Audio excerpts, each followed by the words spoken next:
कि हम वर्तमान में कहां पे धोखा खा रहे हैं। परम पूज्य सतगुरु रामपाल जी महाराज जी की आज वर्तमान में सन 2014 से शारीरिक रूप से दूरी के चलते, उनकी अनुपस्थिति के चलते हम कहां इस आध्यात्मिक मार्ग में धोखा खा रहे हैं। हम किन लोगों के पीछे चल के अनजाने में या जानबूझकर हम इन समस्याओं से घिरे हुए हैं।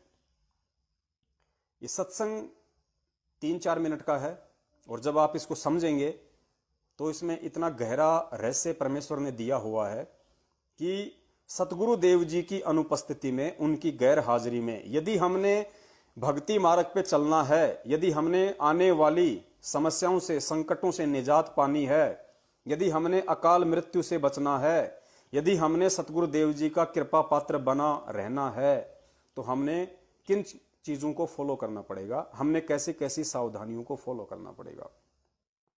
सुनिए गुरुदेव जी के मुख कमल से। रखो, क्योंकि आपको घर से निकलने से पहले ये पढ़ाई आप नित्यनियम में भी पढ़ते हो। अपने नित्यनियम के अंदर आपको बहुत कुछ विज्ञान है। विज्ञान माने तत्व ज्ञान है, विशेष ज्ञान है। और इस ज्ञान को आप केवल एक रूटीन में पढ़ लेते हो कि हमने ये पढ़ना है, प्रतिदिन नित्यनियम करना ही करना है, लेकिन एक व्यवस्था बनाकर नहीं इसको प्रतिदिन करना चाहिए। नित्य नियम के विषय में परमेश्वर का ये 3 से 4 मिनट का सत्संग है, जिसमें गुरुदेव कह रहे हैं कि आप जो नित्य नियम करते हो रोजाना, इसको केवल ये सोच के नहीं करना है कि मुझे करना ही करना है, इसको कोई मजबूरी मान के नहीं करना। नित्य नियम के अंदर ही सारा रहस्य, सारा राज, सारे संकेत, सारे आदेश परमेश्वर ने हमें दिए हुए हैं। और अब आगे गुरुदेव बताएंगे कि गुरुदेव का सबसे बड़ा आदेश क्या होता है। पीला पर्चा, ऑडियो, किसी व्यक्ति के कहने से, किसी व्यक्ति विशेष के द्वारा आदेश देने से कि गुरुजी का ये आदेश है, गुरुजी ने ऐसा कहा है, ये भक्ति मार्ग में नहीं चलता है। और पिछले 7 साल से संगत के सबसे बड़े दुख का कारण यही है कि संगत ने परमपिता परमेश्वर सतगुरु रामपाल जी महाराज जी के द्वारा सन 1994 से 2014 तक जो सत्संग किए, उन सत्संगों को आधार ना बना के और कुछ व्यक्ति विशेष के पीछे चलना, गुरुजी के परिवार वालों के पीछे चलना, उनके द्वारा कुछ भी बता देना और आप और हमारे द्वारा उन सभी बातों को आंख बंद करके विश्वास कर लेना, उसको अमल में लाना, सबसे बड़ी हमारी गलती रही है। और हमारी मर्यादा टूटने का सबसे बड़ा कारण यही है। और वर्तमान में गुरुदेव की भक्ति करते करते भी दुख, संकट, परेशानी आने का सबसे बड़ा कारण यही है कि हमने गुरुदेव के सत्संग रूपी आदेशों पे चलने की 1% भी कोशिश नहीं की। तो सुनिए, गुरुदेव खुद कह रहे हैं कि आदेश क्या होते हैं। जितनी देर भी इसको सुनो, किसी भी पार्ट को, इसके नित्यनेम का जितना भी बुद्धि मन निश्चल हो तेरा आपका, तो ये विचार करे कि इसमें क्या बोला है मालिक ने अपनी वाणी में, क्या आदेश है तेरे लिए। देखिए, फिर ये विचार करे कि इसमें क्या बोला है मालिक ने अपनी वाणी में, क्या आदेश है तेरे लिए। क्योंकि आप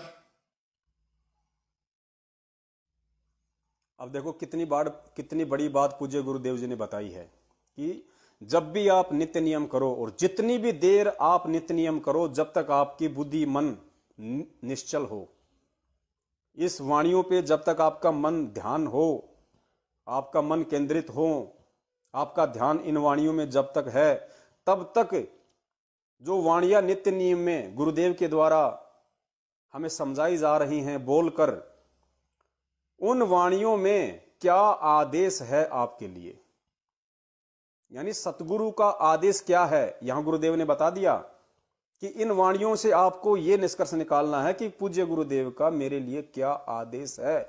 यानी सुबह का जो नित्य नियम है, दोपहर की आरती है, शाम की आरती है, और गुरुजी के जो सत्संग हैं, वो एक भगत के लिए सबसे बड़ा आदेश है। जिस प्रकार ट्रेन बिना पटरी के नहीं चल सकती, कोई कितनी भी कोशिश क्यों ना कर ले, चाहे कितनी अच्छी रोड क्यों ना बना दी जाए, ट्रेन बिना पटरी के नहीं चल सकती, क्वाइट इम्पॉसिबल। ठीक उसी प्रकार अगर कबीर परमेश्वर के भक्ति मार्ग पे अगर किसी भगत ने मोक्ष प्राप्ति के लिए भक्ति करनी है, इस मार्ग पे चलना है, सतगुरुदेव जी से लाभ प्राप्त करने हैं, उनका कृपा पात्र बने रहना है, तो आपको सतगुरुदेव जी के सत्संग रूपी पटरी पे चलना ही पड़ेगा। अन्यथा इसका दूसरा कोई इलाज, कोई उपचार नहीं है। सुनिए पूज्य गुरुदेव जी से। अपनी वाणी में क्या आदेश है तेरे लिए? क्या आदेश है तेरे लिए? क्योंकि आप पौन घंटा नित्यनेम करते हो, इसमें ज्यादा से ज्यादा आपका मन 20% इस नित्यनेम के अंदर आप 20% ही सुन पाते हो। उस 20% को भी यदि आप विचार करो डेली, उस 20% को भी यदि आप विचार करो डेली कि इसमें क्या आदेश है मालिक का, क्या आदेश है मालिक का, और फिर अपने जीवन को सारा दिन, उस दिन को ऐसे ही सुचारू रखो। ये विचार करो कि क्या आदेश है मालिक का आपके लिए, और फिर अपने सारा दिन अपने जीवन को उसी तरीके से ढालो, उसी तरीके से चलो। ना कि पीले पर्चे के आधार से चलो, ना कि किसी भी फर्जी ऑडियो के आदेश से चलो, ना कि किसी भी कोऑर्डिनेटर के कहने से चलो, ना कि किसी भी परम पूज्य गुरुदेव के कलयुगी परिवार के सदस्य के कहने से चलो। इतना बड़ा गुप्त संकेत परमेश्वर ने अपनी इस वाणी में दे दिया कि आपने इन वाणियों के आधार से ही अपने जीवन को नियमित करना है, नियमित रूप से ढालना है। यहां गुरुदेव ने यह जिक्र नहीं किया कि मेरे परिवार के हिसाब से चलो, मेरे बेटा बेटी जो कह दे उसके हिसाब से चलो, या कोई मेरे नाम से तुम्हारे को लेटर दिखा दे, कोई पीली चिट्ठी दिखा दे उसके आधार से चलो, या मेरा भाई तुम्हें कोई आदेश दे दे उसके आधार से चलो। नहीं, क्योंकि ये परमात्मा है, इसका एक एक शब्द हीरा मोती लाल है, और इसका एक एक शब्द हजारों वर्षों तक चलेगा। इसलिए परमेश्वर के वचन में त्रुटियों की कोई गुंजाइश नहीं होती है। तो स्पष्ट कर दिया परमपिता परमेश्वर ने कि एक भगत के लिए अगर कोई सबसे बड़ा आदेश है गुरुदेव की अनुपस्थिति में, तो केवल उसके गुरुदेव के सत्संग हैं, और कोई आदेश उसके अलावा भगत ने फॉलो नहीं करना। जब तक कि सतगुरुदेव स्वयं प्रत्यक्ष में आपको कोई आदेश ना दें, तब तक आपने किसी भी पीली चिट्ठी पे, किसी भी फर्जी ऑडियो पे, किसी भी कोऑर्डिनेटर के कहने से, किसी भी उनके कलयुगी परिवार के कहने से, भाई बंधु रिश्तेदारों के कहने से नहीं चलना है। और सुनिए, एक बार थोड़ा सा और सुनिए। क्योंकि 20% को भी यदि आप विचार करो डेली कि इसमें क्या आदेश है मालिक का, और फिर अपने जीवन को सारा दिन, उस दिन को ऐसे ही सुचारू रखो। क्योंकि आपको घर से निकलने से पहले ये पढ़ा इसलिए जाता है कि आपके साथ रास्ते में कोई निकम्मा भी टकराओगा, कोई गाली देने वाला भी मिलेगा, कोई गुंडा भी बोलेगा, कितना कोई आंट भी लावेगा। तो उनके साथ आपने कैसे व्यवहार करना है? आवत गाड़ी एक है, उल्टा हो अनेक, और कहे कबीर ना उलटी हुआ रहे एक की एक। इसको पढ़ना नहीं है। मान ले कोई गुंडा बोला है, गलत बोलता है, गाली देता है,